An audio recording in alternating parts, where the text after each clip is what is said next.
लगेगा। अस्सलाम वालेकुम स्टूडेंट्स, आज हम बाग़ उर्दू की रीडिंग करेंगे। बाग़ उर्दू, चलें बच्चे, आप सब अपनी बाग़ उर्दू की बुक ओपन कर लीजिए, खोल लीजिए। उसका पेज नंबर है 1818, ठीक है। 1818 की हम रीडिंग करेंगे। हम आज इसमें दो चीज़ों के बारे में पढ़ेंगे। एक कॉन्सोनेंट, इंग्लिश में हम कॉन्सोनेंट कहते हैं, उर्दू में हम सहीए कहते हैं, ठीक है। और दूसरा पढ़ेंगे वॉवेल्स, इंग्लिश में हम वॉवेल्स कहते हैं और उर्दू में हम मुसव्वते कहते हैं, ठीक है। उर्दू में मुसव्वते और इंग्लिश में वॉवेल्स, ठीक है। पहले हम कॉन्सोनेंट्स के बारे में पढ़ते हैं।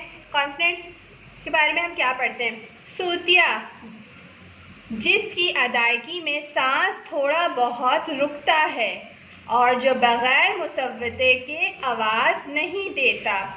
इन हुर्फ की असल आवाज़ वो है जब ये किसी लफ्ज़ के आखिर में आती है। मसलन बे की आवाज़ वो है जो किताब के आखिर में आती है। जैसे किताब, किताब, ये किताब के आखिर में बे की आवाज़ आई, यहाँ पे हमारा थोड़ा बहुत सांस रुका और ये मुसव्वतों के बगैर आवाज़ नहीं देता। मुसव्वतों के बगैर, जैसे इसमें अलिफ जो है आपको नज़र आ रहे हैं, वो मुसव्वतें हैं, ठीक है। नीचे जब हम मुसव्वतें पढ़ेंगे, जब हमें पता चलेगा कि मुसव्वतें कौन कौन सी होती है, फिर आपको ये भी समझ में आ जाएगा कि यहाँ पे अलिफ जो है मुसव्वत में शामिल होता है, ठीक है। किताब के आखिर में आती है। जीम की आवाज़ वो है जो राज के आखिर में आती है। जैसे राज, अलिफ क्या है? मुसव्वता है एक, ठीक है, मुसव्वतों में शामिल है। और जीम जो है ये कॉन्सोनेंट है, और ये कॉन्सोनेंट है और ये लफ्ज़ के आखिर में आया है, लेकिन इसकी आवाज़ मुसव्वतों के बगैर नहीं निकलती, तो इससे पहले मुसव्वत है। और यहाँ पे जीम के बाद हमारी सांस थोड़ी बहुत रुकी है, ठीक है, के आखिर में आती। अब हम देखते हैं कॉन्सोनेंट कौन कौन से होते हैं। ये वो हुर्फ हैं, ठीक है।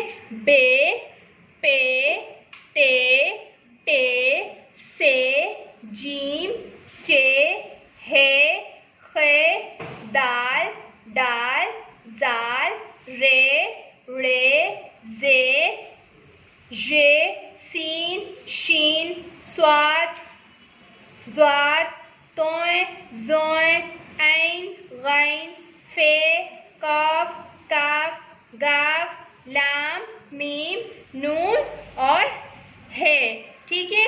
ये कॉन्सोनेंट्स यानी सही है, ठीक है। अब जैसे ऊपर नज़र आया किताब, किताब, ये बे हो गया। जीम का राज नज़र आया। इसी तरह के बहुत सारे अल्फाज हैं। ये सारे हुर्फ जो हैं अल्फाज के आखिर में जब आते हैं तो यहाँ वहाँ पे थोड़ी बहुत हमारी सांस रुकती है, ठीक है। अब चले नीचे आते हैं बेटा। अब हम लोग पढ़ते हैं मुसव्वतों के बारे में। मुसव्वतें वो हुर्फ जिनकी अदायगी आवाज़ के बगैर की जाती है, ख्वाह इनफरादी हुर्फ की शक्ल में हो या हुर्फ सही से मिलकर अल्फाज में इस्तेमाल हो रहे हों, मुसव्वतें कहलाते हैं। इनकी आवाज़ को जितना चाहे खींचा जा सकता है। ये हुर्फ अल्फाज साजी की बुनियाद जज़ होते हैं, ठीक है बेटा। अब हम बताते हैं आपको कि कौन कौन से होते हैं मुसव्वतें। अलिफ, वाव, छोटी ये, बड़ी ये। अब इनकी आवाज़ क्या होती है? आ, ऊ, ई, ए, ये इनकी आवाज़ होती है। अगर बेटा हम अगर वाव को हम किसी हुर्फ के साथ मिलाए बगैर अगर वाव की आवाज़ हम बताएंगे तो इसकी आवाज़ होती है व। लेकिन अगर हम किसी हुर्फ के साथ इसको मिलाकर लिखेंगे तो इसकी आवाज़ ऊ बन जाती है। इसी तरह छोटी ये है, इसकी जो आवाज़ होती है वो ये होती है। लेकिन अगर हम इसको किसी हुर्फ के साथ मिला के पढ़ेंगे, वॉवेल्स उसको किसी हुर्फ के साथ मिला के पढ़ेंगे तो इसकी आवाज़ ई हो जाएगी। इसी तरह ए है, ई, ए, ठीक है। इस तरह से हम लोग पढ़ेंगे। जैसे ये वाव है, अगर वाव को मैंने बे के साथ मिलाया, बे की आधी शक्ल, और इसके साथ अगर मैंने वाव मिलाया तो ये क्या बन गया? बू, ठीक है। बे को अगर हमने ये के साथ मिलाया तो ये बी, बे को अगर हमने ये के साथ मिलाया तो बे। ये हम आगे तफसील से पढ़ेंगे। नेक्स्ट पेज पे इसका वर्क है, वो आपने करना है, ठीक है। ओके स्टूडेंट्स, अल्लाह हाफिज़।